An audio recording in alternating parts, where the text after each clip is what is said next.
Love in Contract episode 4 menunjukkan bahwa penguntit yang menyerang Sang Eng sebenarnya adalah penguntit Hae Jin dan menyerang Sang Eng karena kesalahpahaman. Ini berarti Hae Jin lebih berbahaya daripada Sang Eng.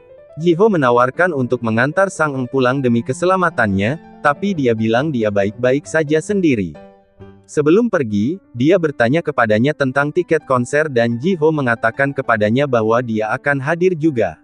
Sang Eng bertemu Ji-ho tepat sebelum konser dimulai tapi dia bertukar kursi dengan orang lain dan duduk di belakang.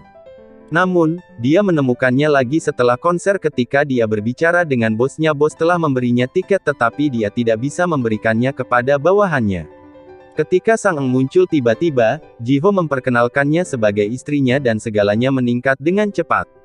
Sang Eng mengarang keseluruhan cerita tentang bagaimana mereka harus menikah diam-diam karena dia hamil dan tidak ingin orang lain bergosip tentang hal itu.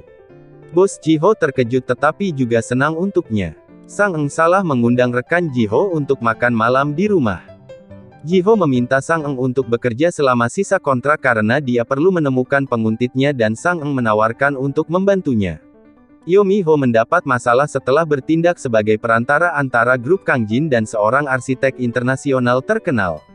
Arsitek mengkhianatinya karena dendam masa lalu dan melaporkan kontrak ilegalnya. Ini membuatnya masuk penjara tapi Sang Eng mengeluarkannya dengan jaminan. Sang Eng diadopsi dan dibesarkan oleh Yo untuk menjadikannya pewaris grup Ina tetapi Sang Eng ternyata gagal. Ini adalah kesempatan Sang Eng untuk keluar dari hutang dan rasa bersalah dan dia menggunakannya untuk membayar Yo. Sang Eng menjual mobilnya dan banyak barang miliknya juga membatalkan pergi ke Kanada. Guang Nam telah kembali dari rumahnya setelah bertengkar dengan keluarganya dan memberitahu mereka bahwa dia akan meninggalkan negara itu. Dia juga memutuskan untuk tinggal kembali dengan Sang Eng.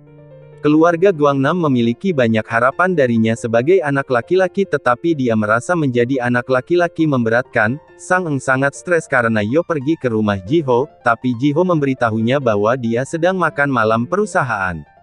Ji-ho pergi ke jamuan makan perusahaan untuk pertama kalinya karena dia tidak ingin mengundang mereka pulang dan menyusahkan Sang Eng.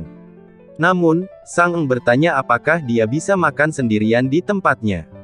Dia mengizinkannya untuk melakukannya tetapi itu mengganggunya mengapa dia makan sendirian dan tidak ingin pergi ke rumahnya.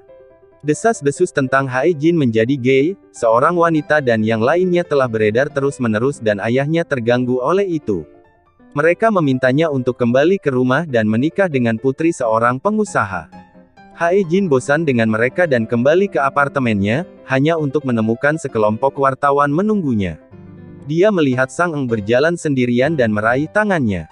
Dia meminta maaf padanya dan menutupi wajahnya.